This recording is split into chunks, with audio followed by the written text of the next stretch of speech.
providing safe in-person and virtual spaces for people to gather.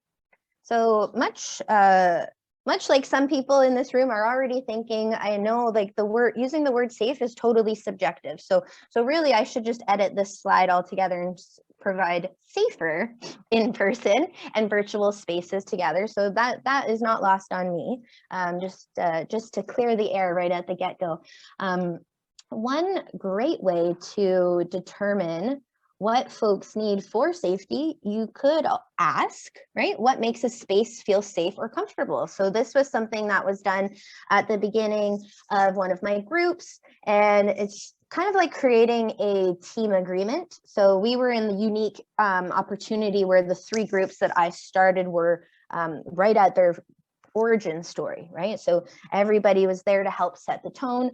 So by co-creating that space, the expectations, the boundaries, it created an opportunity for everyone to have buy-in into how we wanted to come together. So I've found that to be a really great tool in even just exploring what does safety, comfort, bravery, what does that even feel like for me as an individual, right? And exploring that with each individual who's participating is a very interesting process, right? And it can lead to some great discussions. And it also kind of helps you get a little bit of a pulse check of this kind of the spirit of a particular group, right? Like when I did it with the 7 somebodies in Acton, their team agreement was really focused on how they felt and inclusivity. Everyone needs a chance to be heard. Everybody, like we do everything very democratically. So those were the rules that they co-created. And it helped me as someone facilitating these conversations in this group to understand that those were their priorities, right? They favored democracy and inclusivity and feeling included above all else.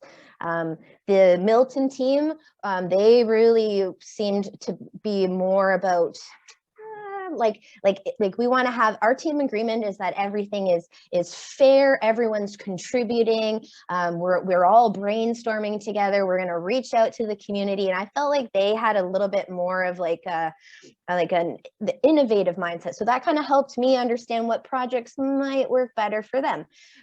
So that was kind of a great way to get a little pulse check, create some team norms, right? That what you can do is create an environment that people are living within, right? And we can role model that. So by acknowledging people's birthdays or acknowledging them every time they come into the room as a facilitator, what that does is I'm putting the intention out there that you matter. Every time you walk through that door, you matter. Your birthday matters, like every milestone that you have matters. And then that starts to replicate. So I was making, this was in our in-person times, but I would make nice little cards for folks on their birthday. And eventually, when we found out that it was someone's birthday, all of a sudden now the group chat's blowing off, right? Everybody's wanting to celebrate people's birthday, even before I got on top of it to do it first. And lo and behold, when it was my birthday, right at the beginning of quarantine, the folks from the Milton Youth Action team put together a birthday compilation video for me. So I think for me, what that little small story shows me is that I have a lot of power to create the norms within my team, right? And show people what do we do for one another? How are we going to make each other feel today?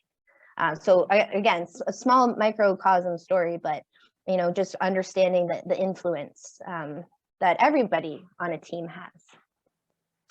Yeah, I think I will begin with how to create a safe in-person event, because I have been to one and the only in-person meeting right before COVID.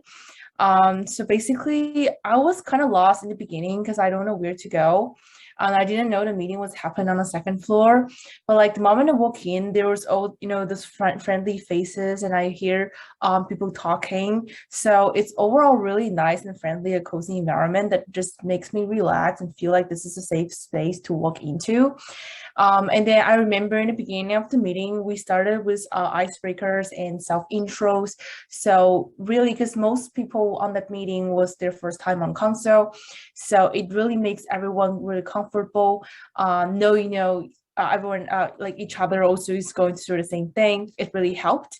And then personally, I wasn't really confident to speak in the beginning, but in our icebreaker activity, they kind of break us up into really small groups. And so we also get a chance to talk with every single person in the room. So that really, really helped. I remember what we did was we used sticky notes and we have like 10 points. I think there was 10 questions and you answer them using bullet points. Then you get to exchange your answers with people, and it was really cool because you got to know a lot of cool facts about people you never knew before. It's kind of a shock that people could be from the same school, and you guys may have the same interests. So it was really fun in general, and just helped to break what isolated us apart. And that's the beginning of my journey and how like initially introduced me to this safe environment.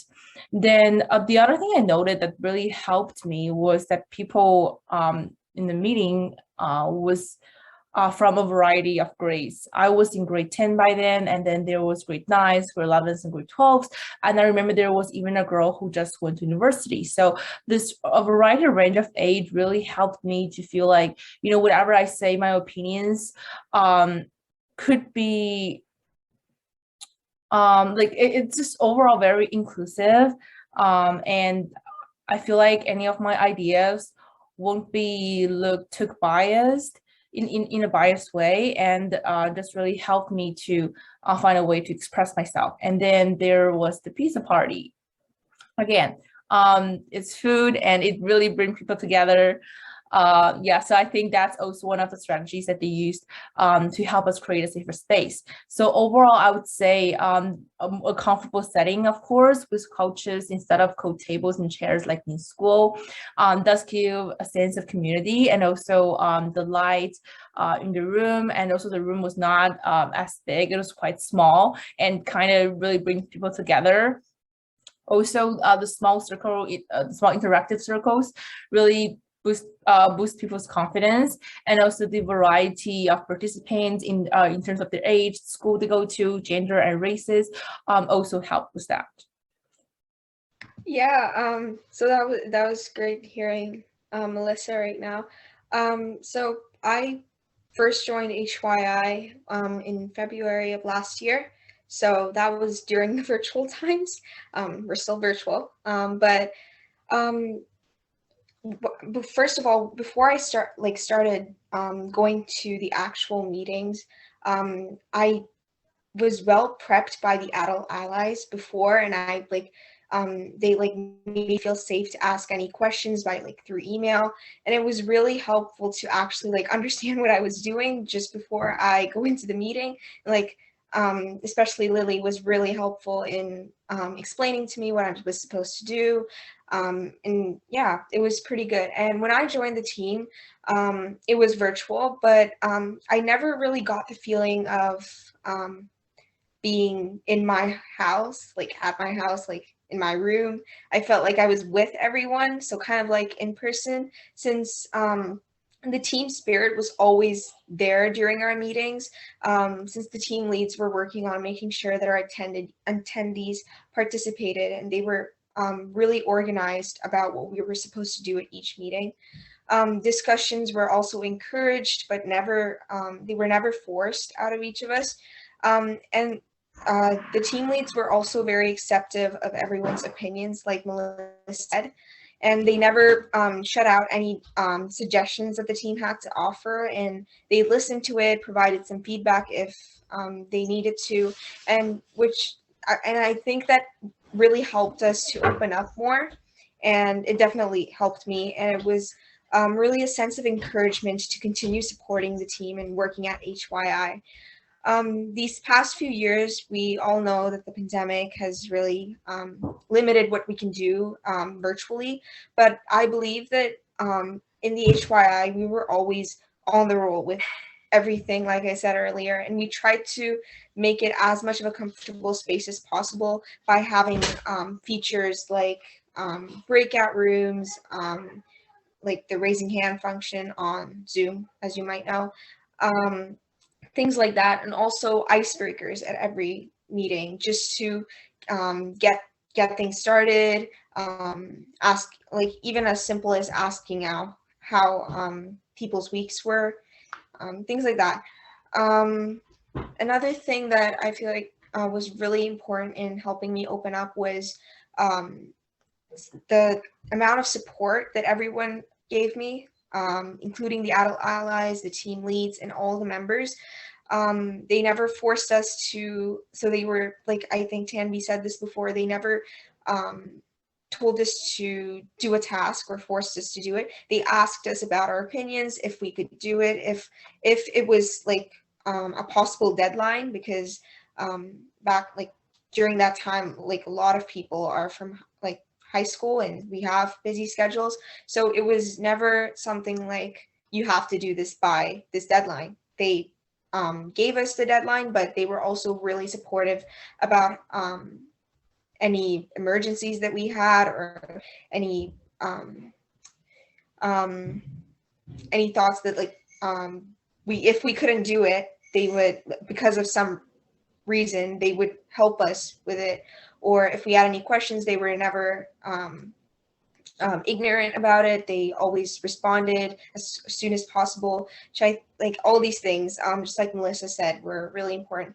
And they encouraged us, like I said earlier. And the HYI was actually my very first volunteering experience, and it was an amazing start to my journey helping my community. And it taught me a lot of skills, which is really one of the reasons why I'm continuing in the Halton Youth Voices Council. And yeah, sorry, that was a bit messed up, but yeah, it was an amazing experience. Thank you to everyone. Thank you so much, Melissa and Dia, for sharing your thoughts on, how we can come together safely and inclusively when we're in person and when we're online.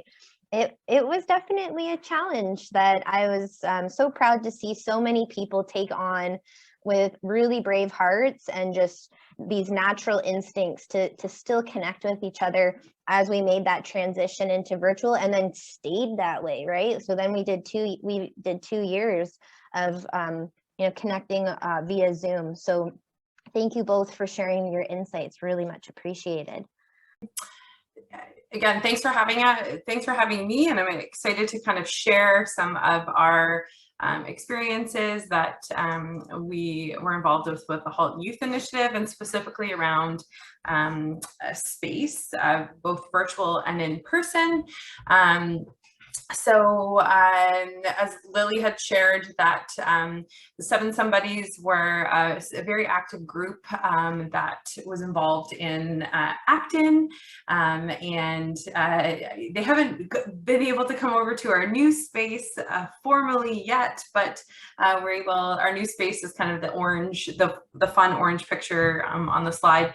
But again, it was great to have the group be there in person, share the space with our drop-in programming, and really allow them to provide direct feedback to staff, to the programs, and the community. I mean, some of the activities they did, such as the crafting for a cause and different things like that, really impacted the community. And I think really providing a safe, youth-friendly space for them to connect and brainstorm and really work together.